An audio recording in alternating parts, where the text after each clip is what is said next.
Hello student, question number 6 तक हो चुके थे हमारे। क्वेश्चन नंबर 7 करते हैं। A contractor with a work force of 420 man can complete a work of construction of a building in 9th month. 420 mans जो हैं बिल्डिंग के काम को 9 मंथ्स में जो है कंप्लीट कर देते हैं। Due to request by the owner he was asked to complete the job in 7 month. कि भाई ओनर ने फिर उसको रिक्वेस्ट की कि भाई आप जो काम है जो हमारा वो 7 मंथ में कंप्लीट कर दो। Okay, how many extra man he must employ to complete the job. तो आपको ये बताना है कि उसको कितने एक्स्ट्रा एम्प्लॉय लेके आने पड़ेंगे ताकि वो जॉब जो है आपका कंप्लीट हो जाए। ओके, तो कैसे करेंगे क्वेश्चन देखिए। Time taken by 420 man to complete job. Work जो कंप्लीट करने में 9 मंथ लगे थे। आदमी कितने लगे थे? 420। अब उसको जो जॉब है वो 7 मंथ में कंप्लीट करना है। तो मान लिया let number of mans required. तो नंबर ऑफ मैन कितने चाहिए हमें? एक्स मैन चाहिए उस काम को करने में। टेबल बनाई, नंबर ऑफ मैन, टाइम जो है मंथ में लिया जाएगा 420 डिवाइड बाय 9 एक्स बाय 7। हमने क्या बताया था, ये इनवर्स वाली एक्सरसाइज है, इनवर्स वाला केस है। तो क्या होगा, इन दोनों की प्रोडक्ट, ठीक है, एक्स और वाई की प्रोडक्ट क्या होंगी? इक्वल होंगी। तो एक्स और 7 इन दोनों की प्रोडक्ट और 420 और 9 इन दोनों की प्रोडक्ट क्या है? बराबर होंगी। यहाँ से हम एक्स की वैल्यू निकालेंगे, 7 को इधर जाके डिवाइड करेंगे, 7 से डिवाइड करेंगे तो आंसर आ जाएगा 540। ओके, तो एक्स की वैल्यू कितनी आ गई है? 540। Number of extra man require. Number of extra man कितने चाहिए? देखो अब कितने मैन चाहिए? 540 चाहिए और पहले कितने थे? 420। तो 400 जो है 540 में से 420 को माइनस करेंगे तो 120 मैन जो है उसको एक्स्ट्रा चाहिए। ये इतने आदमी और लेके आने पड़ेंगे उनको उस काम को 7 महीने में 7 मंथ में कंप्लीट करने के लिए 120 मैन एक्स्ट्रा चाहिए। ओके, तो ये आपका क्वेश्चन आगे समझ में। अब देखिए क्वेश्चन नंबर 8 है आपका। Uday can finish a book in 25 days if he reads 8 pages every day. हर रोज वो 8 पेजेस पढ़ता है और 25 दिन में उसको कंप्लीट कर देता है। How many days will he take to finish it. अब if he reads 15 page every day, अगर वो हर डेली 15 पेज पढ़ता है तो वो उसको कितने दिनों में कंप्लीट करेगा, ये आपको बताना है। ओके, तो देखिए मान लिया हमने let number of days he take to read in 15 pages per day. क्या मान लिया कि भाई एक्स दिन लगते हैं। अगर वो डेली 15 पेजेस पढ़ता है तो मान लिया उसको एक्स डेज लगते हैं। ओके, फिर टेबल पर आएंगे, number of pages per day 18, number of days 25।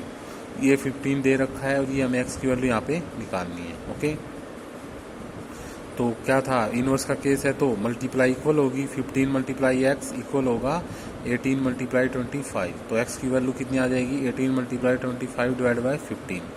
ये कैंसिल होके 16 होके आंसर आ जाएगा आपका 30। तो एक्स की वैल्यू कितनी है? 30। तो नंबर ऑफ डेज कितने डेज लगेंगे? 30 डेज लगेंगे। अगर वो 15 पेजेस पर डे पढ़ता है तो उसको 30 डेज लगेंगे उस बुक को कंप्लीट रीड करने में। ओके, अब देखिए question number 9। A shopkeeper has enough money to buy 40 books each consisting rate 125। एक शॉपकीपर के पास जो है इतना मनी है कि वो 40 बुक्स खरीद कर सकता है 125। यदि एक बुक जो है, एक बुक की जो कॉस्ट है वो 125 रुपीज़ है तो वो 40 बुक्स जो है खरीद सकता है। ओके, अब ये बताना है how many books he can buy if he gets a discount of 25। अगर उसको 25 रुपीज़ का डिस्काउंट मिलता है तो वो उतने ही पैसे में कितनी बुक्स खरीद सकता है, ये आपको बताना है। ठीक है भाई, एक बुक 125 रुपीज़ की है तो वो 40 बुक्स खरीद सकता है। अगर उसको 25 रुपीज़ का हर एक बुक पर 25 रुपीज़ का डिस्काउंट देते हैं तो वो कितनी बुक खरीद सकता है, ये आपको बताना है। ठीक है, देखिए question, cost of each books जो है 125 है पहले, और उसको डिस्काउंट दे दिया 25, तो जो नई कॉस्ट हो जाएगी बुक की वो कितनी हो जाएगी, 125 में से 25 को माइनस करेंगे तो कितना आ जाएगा, 100 आ जाएगा। तो यहाँ पर कितना आ जाएगा, 100। तो जो नई कॉस्ट है वो कितनी आ गई, 100। अब टेबल बनाएंगे, नंबर ऑफ बुक्स और cost of each book rupees में है, number of book 40, cost of each book 125। और अब क्या बुक है, 100 बुक, 100 रुपीज़ है एक बुक के, तो कितनी बुक आएंगी, मान लिया हमने x बुक आएंगी उसके, तो यहाँ पे क्या ले लिया, x ले लिया। फिर ऐसे ही मल्टीप्लाई x की और 100 की मल्टीप्लाई इक्वल हो जाएगी 125 मल्टीप्लाई 40। 100 इधर जाके डिवाइड हो जाएगा, सोल्व करेंगे तो आंसर कितना आ जाएगा, 50 आ जाएगा।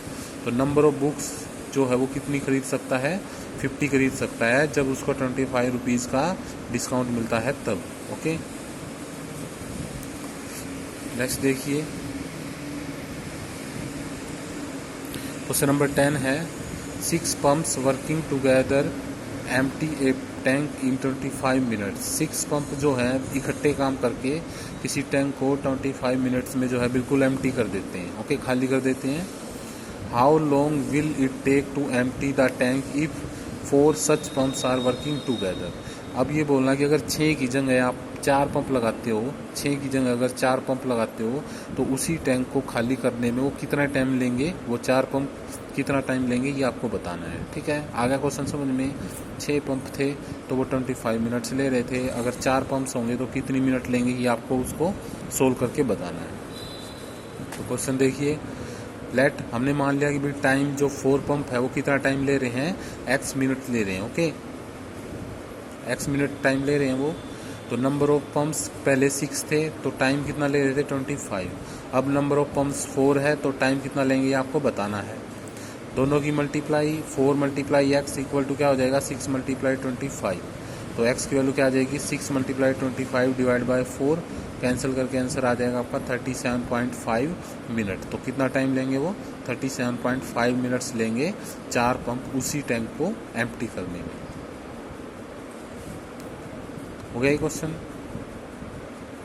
क्वेश्चन नंबर 11 है आपका, a train moving at a speed 75 kilometre per hour cover a certain distance in 4.8 hour. तो ये एक ट्रेन 75 किलोमीटर की स्पीड से चलकर किसी डिस्टेंस को, मैं डिस्टेंस नहीं पता, किसी डिस्टेंस को 4.8 आवर में कंप्लीट कर देती है। तो what should be the speed of the train to cover the same distance in 3 hour. अगर उसी डिस्टेंस को 3 घंटे में कंप्लीट करना है तो आपको ये बताना है कि उसे कितनी स्पीड से चलना पड़ेगा। ओके, तो स्पीड है, टाइम दे रखा है और दूसरी वाली स्पीड आपको फाइंड करनी है। देखिए ये क्वेश्चन, मान लिया let speed of train cover distance in 3 hour. मान लिया कि उसी डिस्टेंस को कवर करने में 3 घंटे में कवर करने में कितना टाइम लग रहा है, x घंटे लग रहे हैं। ठीक है, x किलोमीटर पर आवर, यहाँ पे x की ये स्पीड है ना, x kilometre per our.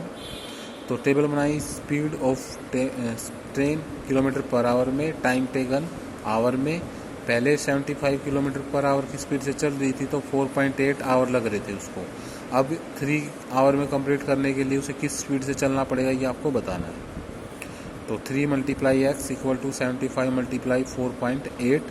x की वैल्यू निकालेंगे, 3 आकर इधर डिवाइड करेगा, सोल्व करके कैंसिल करके आंसर आ जाएगा आपका 120.0 किलोमीटर पर आवर। यानी कि जो स्पीड है वो ट्रेन की कितनी होनी चाहिए, 120 किलोमीटर पर आवर होनी चाहिए, तब वो उसी डिस्टेंस को 3 आवर में कवर करेगा। ओके, ये क्वेश्चन है आपका, समझ में आ गया।